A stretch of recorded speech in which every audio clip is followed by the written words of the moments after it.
So what's up mga Kuya Dens here at nasa loob tayo ulit ni Boknoy.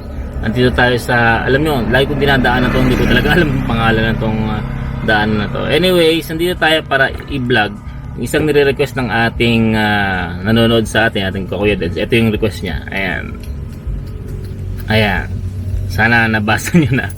Okay, ang nire-request niya is ano daw, tutorial daw kung paano mag-drive ng Bajaj at mga tips para sa mga, alam niyo yun, mga mag-acquire daw ng Bajaj. Tingnan natin tingnan ko, hindi kasi ako talagang ma-technical pagdating sa mga ganitong bagay, kaya nga minsan hindi ko siya sinusubong i-vlog. Pero this is the first time na magtuturo tayo ng ganitong klaseng vlog dito sa ating channel, at kung aling the best ko gagawin ko para makapagturo tayo, no? Nandito tayo sa isang open way. Sinabi ko sa inyo, lagi kong dinadaanan to pag pupunta akong Nubali, pero hindi ko alam kung anong tawag sa daanan na to. So at least dito safe tayo, no? Sa pag-vlog nito, yung mga basic na dapat tandaan ng mga gustong mag-acquire ng Bajaj at gustong matutong mag-drive ng Bajaj, and ano yung mga tips ko sa inyo, no? Sa matagal kong paggamit itong Bajaj na to, no? Matagal ba yun? February, March, April, May 4 months, magka 5 months na. Okay? So tingnan natin. Gagawin ko yung the best ko para may palwal ko sa video nito. So gaya nga sabi ko sa inyo, nasa open tayo area. Kasi daanan to ng mga sasakyan from Timbao, yung pupunta ng Technopark. Dito yung parang hindi naman shortcut kasi mas mahaba to pero iwas na doon sa area ng Timbao kung saan kakaroon ng traffic dahil palengke. So nandito tayo ngayon para i-shoot yung ating vlog na nire-request ng ating isang kakuya din.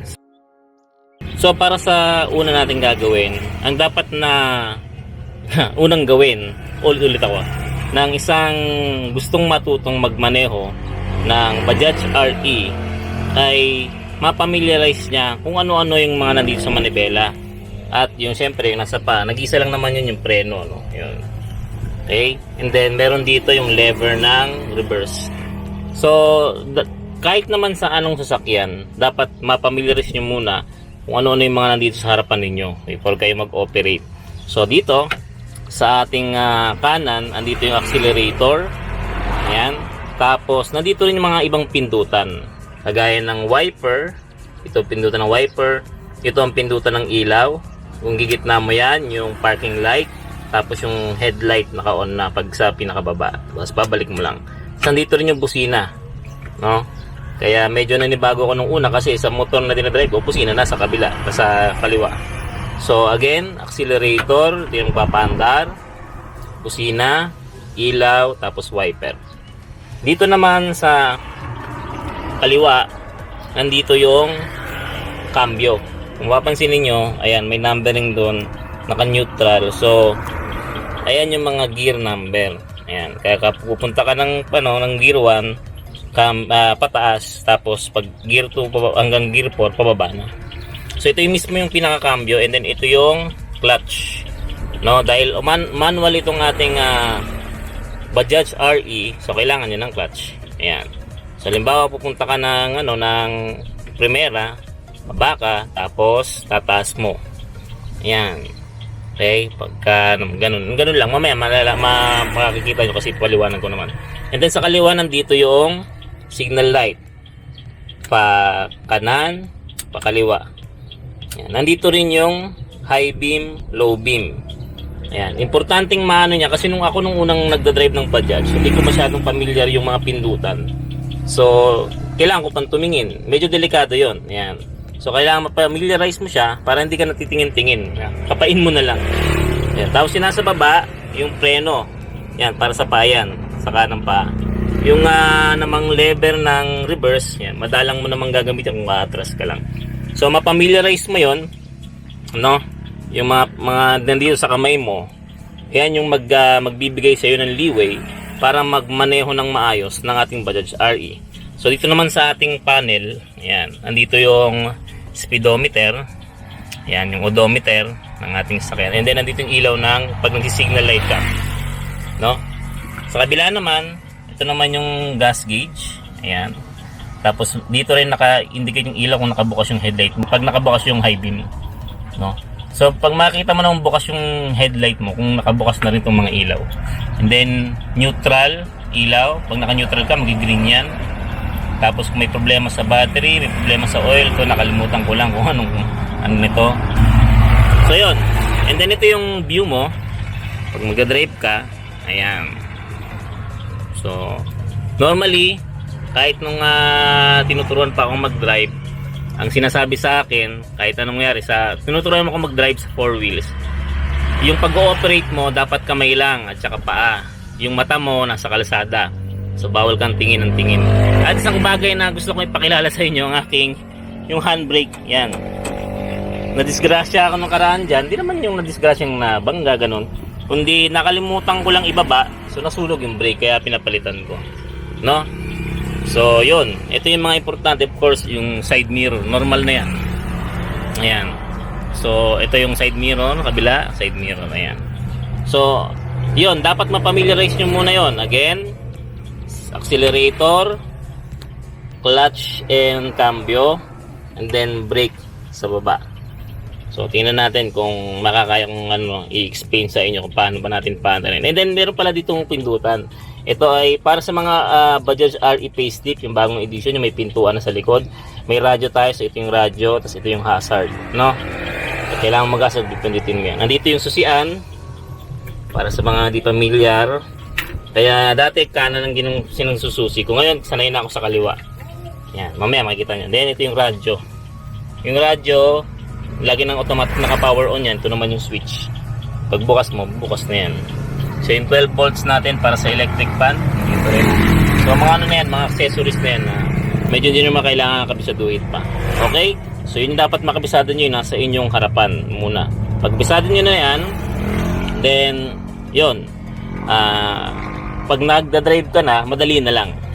Okay? So I'll try my best para turuan kayo kung paano i-drive itong ating Bajaj RE kasi hindi ako ganun ka-technical, sabi ko nga.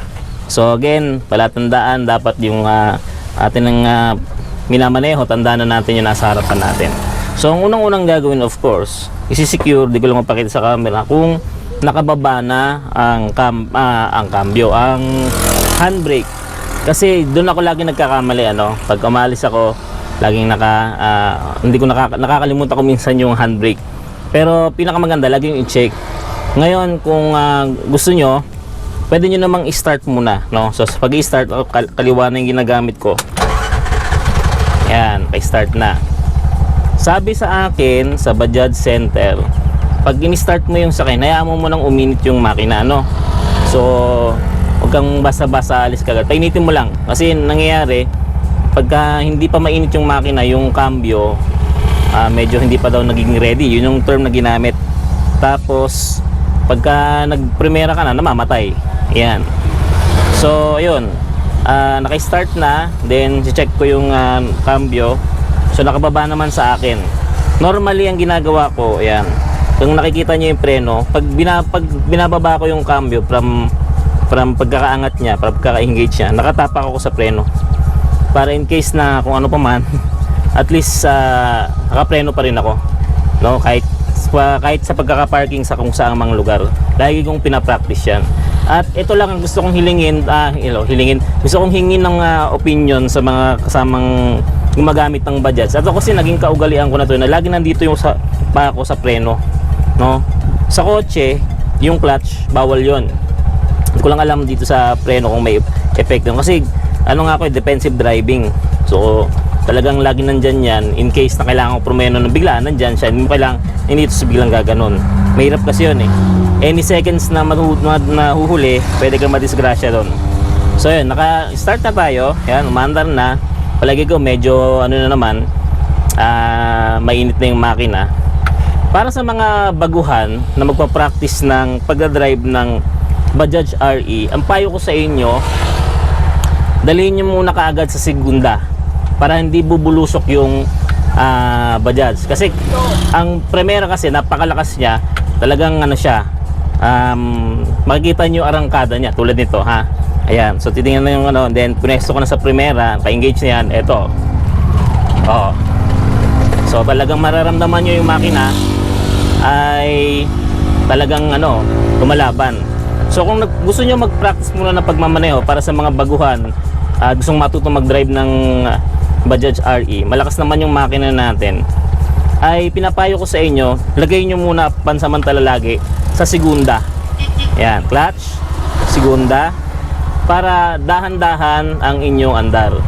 Yan, hindi kayo titilapon. Yan, kahit kasi sa open kayo mag-practice. Yan, umaandar na tayo ha. Mapakita sa camera kasi nasa chest mount yung aking camera. So umaandar na tayo. Yan, hindi masyadong parang mabilis yung arangkada. Baka kasi mataranta kayo pagka kayo ay kapag kayo ay nagpe-primera agad, nag-aaral pa lang kayong mag-drive ng inyong Bajaj RE. So again, kung nagpa-practice pa lang kayo at may kasama kayong marunong dapat ng Bajaj RE, kung ako sa inyo, sa segunda muna kayo lagi, from neutral sa segunda. Okay naman, kaya naman ng ating Bajaj RE, no? Yung ganong klase ng gear. Ngayon, pag sanay na kayo at kaya nyo nang timplahin yung primera, so doon nyo nagamitin yung primera. Mostly ginagamit ko talaga yung primera kapag yung bigla ang arangkada, yung mga traffic, tapos biglang naguna ka agad, mabilisan. Minsan mga sasakyan kasi nasa harap mo mabilis, tapos yung nasa likod mo mabilis din, kailangan mabilis ka makaarangkada. So ginagamit ko yung primera. So sanay na kasi ako. Ngayon kung bago lang kayo, lagi nyong gagamitin, pwede yung segunda para sa akin, no? Tapos dahan-dahan lang, bawa. Kasi ako ganito, bago ko mandar, lagi talaga ako nakatapak sa preno para for safety. Kung ano man ang mangyari, nakapreno ako. So nakatapak ako sa preno sa baba, and then sisigunda ako. Ayan, pumasok yung segunda, kita nyo naman. And then bibigay lang kayo ng konti sa silyador, tapos dahan-dahan yung i-release ang clutch. Ayan, naandar na yan hanggang sa maramdaman nyo ng kaya ng makina na wala ng clutch. Ayan, tapos yun, sana naipaliliwanag ko ng maayos. Kasi yung iba kasi ang ginagawa nila, katulad na napanood kong isang foreigner na bumili ng TBS King, ang ginagawa niya, pe-primera siya, tapos quick release gas. Hindi po. Ang gagawin niyo po kung baguhan kayong nagda-drive ng Bajaj, paki-assist na lang ako dun sa mga veterano nang nagda-drive ng Bajaj, clutch, tapos so, dahil baguhan kayo, segunda, ayan, bababa lang kayo, and then gas, accelerator, bigay, ayan, naririnig niyo yung ganon, and then dahan-dahang bitaw ng clutch. Ayan, pagka medyo nararamdaman yung parang umuugong yung makina, timpla-timplahin nyo lang yung clutch. Yan, pero same na nagbibigay pa rin kayo sa accelerator. Yon. No, maandar naman. Kung nakikita sa camera, maandar naman, no. Huwag kayong matakot na tawag dito, mamatay yung makina. Habulin nyo lang lagi ng clutch. Kapag ka medyo parang narinig nyo, hirap yung makina, tapos gumaganon, baba lang lagi ng clutch, tapos timpla-timpla, ganon. Okay, huwag kayong matataranta doon. Nung una akong drive ng kotse, ganun eh. So pag nasanay na kayo doon, ayan, sunod-sunod na yan. Tandaan nyo rin na yung ating Bajaj RE, sabi nga nung pinanonood ko, ay hindi pataasan ng RPM bago kayo mag-switch ng tawag dito ng cambio. Parang ito sige, from primera ako, yan, tapos bibigay ako, nagpalit kaagad ako ng segunda kasi hindi siya pataasan ng RPM para magpalit ka ng cambio, no? Mararamdaman mo na malapit, shift ka agad. Although meron naman manual dito sa sa likod, sa upuan ng driver, kung kailan magpapalit na. Kung bubuksan nyo itong upuan ng kinauupuan ng driver, meron pong manual doon kung anong speed ka magpapalit ng from primera, segunda, tercera. Siguro yun, pinakamaganda, sundin nyo muna yun, no? So yun yung aking maipapayo sa mga gustong mag-aral ng pag-drive ng ating Bajaj. Una, kabisaduhin yung nasa sa manibela or nasa ating anong tawag, handlebar kung tawagin, yung mga function nito. Kasi pag nagda-drive kayo, dapat nakapokus sa kalsada ang mata, hindi yung tingin ng tingin sa baba. Delikado po yun, 3 seconds lang na mawala ang mata mo sa kalsada, maraming pwedeng mangyari, And then dahil bago lang kayo ang magda-drive, para hindi kayo umarangkada ng mabilisan, no, at madisgrasya, sanayin nyo muna na ang unang gear ninyo ay segunda. Yan, para sa akin po ganun, ano. Sana yung mga nakakaalam ay tulungan nyo na lang po ako. Ito po yung pinapayo ko sa mga bagong at gustong matutong mag-drive, no. And then ako laging nakatapak talaga sa preno for safety, lalo na kung naka-disengage na yung handbrake. For safety, ano man ang mangyari, ano, at least nakapreno ako, wala akong madidisgrasya. Wala rin, meron akong instansya kasi na kapag yung nilagay ko na sa gear, tapos arangkada ako ng primer, bilang arangkada ng gas, mamamatay yung makina. So at least nakapreno ako, no, ganun. So tinitimpla ko rin siya pag nire-release ko para sa arangkada. Yun, so yun yung aking tip. Again, isa-isahin natin, ulitin natin. So patay ang makina muna. Ayan, sanayin na kaliwa na ang ginagamit, kasi nasa kaliwa yung susyan. Sanayin na kaliwa na ang ginagamit pag start. So papunta siya ng kanan. Ayan, so sumindi na.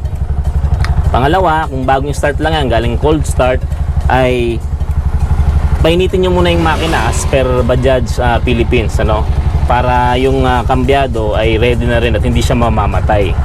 Pangatlo, tignan kung naka-engage or nakaangat ang handbrake. Pag nakaangat ang handbrake, kung nakasindi na ang makina at gusto mo nang umandar, ay baba mo siya, tapos alalayan mo ng preno, tapa ka lang sa preno para kahit anong mangyari, nakapreno ka pa rin.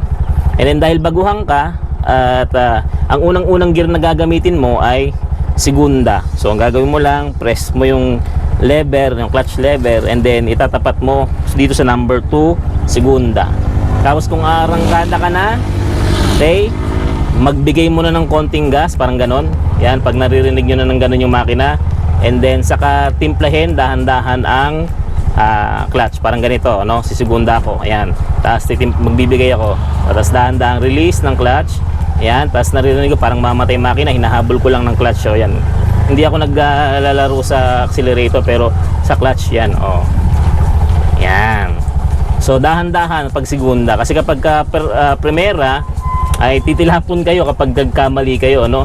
Parang kahit sa motor ganyan din, eh. So sana nakatulong 'yon hanggang sa pagpa-practice, no? So yung ibang susunod ko, ito muna tinuturo ko sa inyo kung paano siya gagamitin.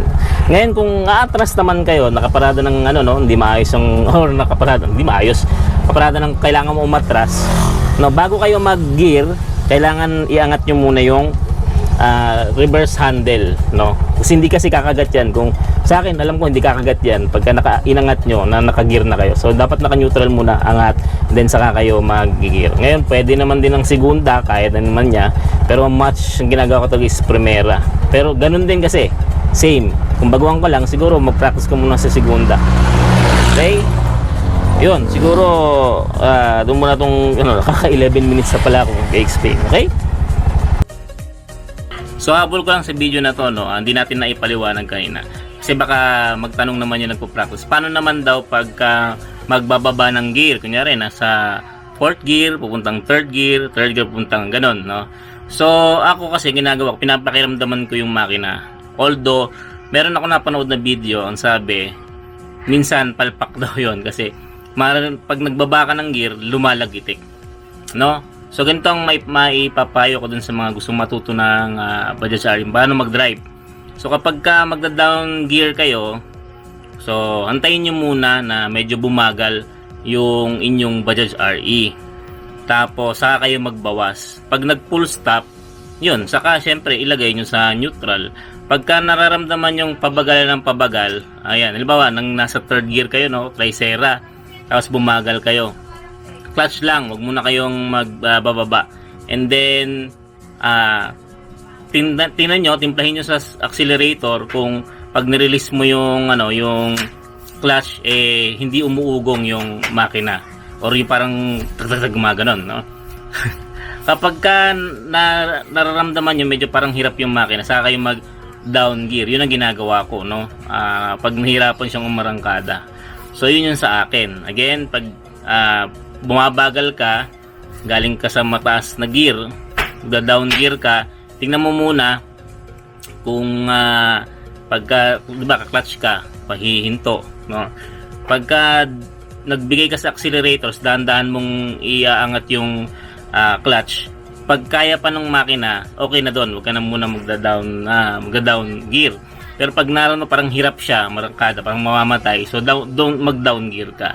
Ngayon kung from full stop, no?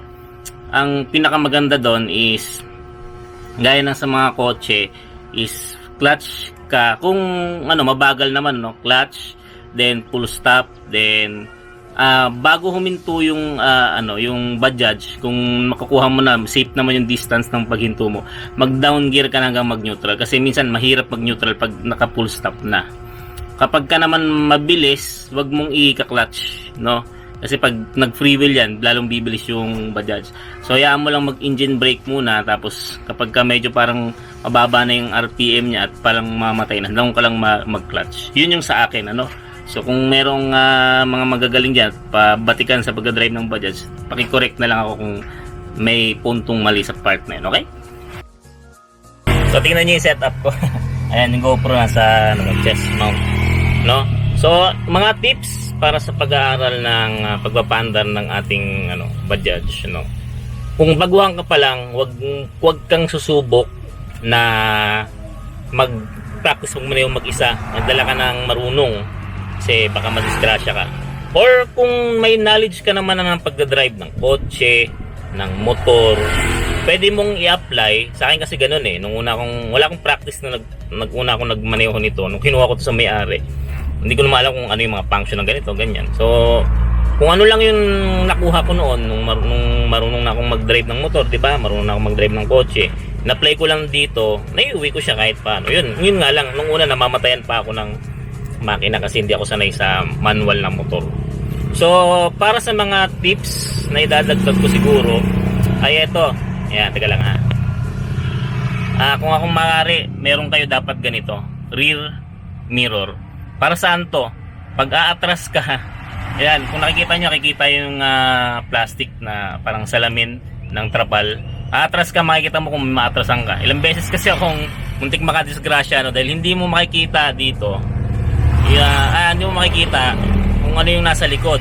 Kasi yung side mirror, makikita niya lang yung mga nasa side, pero hindi yung nasa likod. So naglagay ako niyan para makita kung meron bang maatrasan or what. Kasi ilang beses na akong muntik makadisgrasya, buti na lang. Buti na lang talaga. And then ako kasi okay na ako sa ganitong side mirror, no? Although may side mirror na extended. So ganon, ito na lang siguro akin. Ganito yung side mirror na ginagamit ko, ganito na ako nasanay. Yan yung ginagamit ko.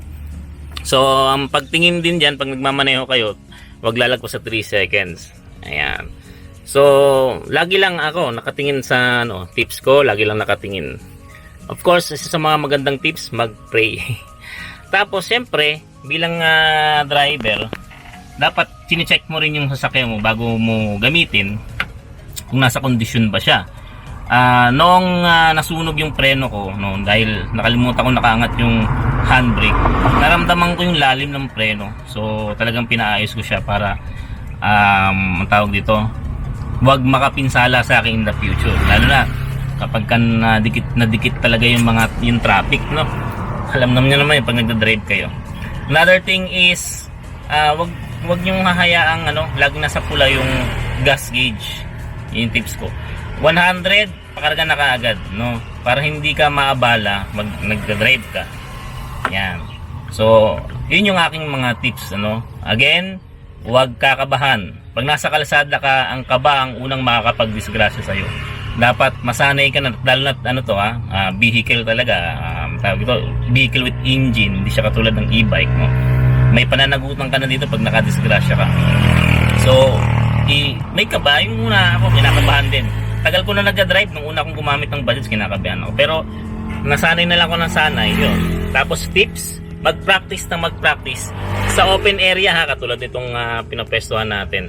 Huwag sa masyadong mataong lugar. Kapag nagkamali makadisgrasya ka, So open area, hanap po kayo ng open area sa lugar ninyo. Huwag po kayo mag-practice na may kasama. Ayan, kung sa mga baguhan.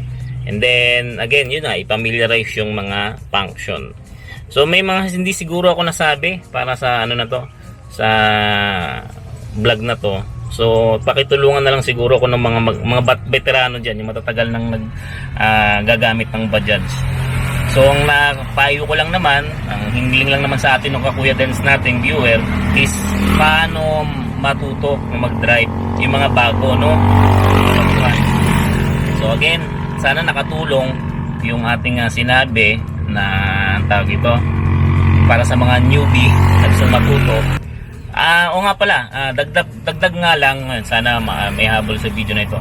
Iba ang weight ng manibela kapag ikaw lang mag-isa at saka kapag may sakay ka na.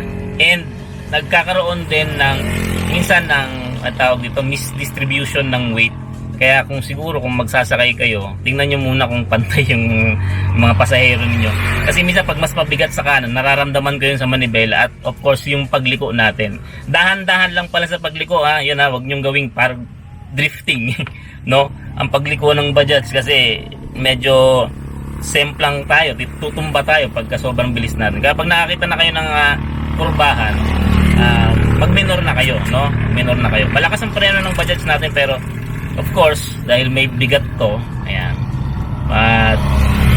Hindi naman yun isang patapak agad-agad. Payo ko na lang pag mga liliko, lalo na yung mga sobrang kurbang kurba, mag-minor na, magbagal na kaagad. Ayun nga, sinasabi ko sa inyo, yung weight nung pag walang ibang sakay, of course, okay lang. Pero kapag may sakay ka na, lalo't family mo sakay mo, ibang usapan na yun. Kaya tansyahin nyo rin yung bigat ng manibela sa inyo. Nararamdaman ko kasi kapag maraming sakay talaga sa manibela. So talagang sobrang bagal ko magpatakbo nun. Pag ako lang mag-isa, talagang pag street, katulad dito, maluwag, maabot akong 60, no? Pag highway, 60. Pero pag may kasama ko family ko, di ako maabot ng ganun. So, hopefully, nakatulong tong video na to. Hindi ko alam kung saan pa tutungo tong binablog ko. And again, kung may comment, mag-comment lang sa comment section. Tapos, sa nag-request ng video, salamat. I do hope nakatulong tong vlog ko sa inyo. So, Kuya Dens, nag-video para sa mga bago at mga gustong kumuha ng Bajaj RE. Paano siya pag-aaralang magmaneho. Salamat Kuya Dens, signing off.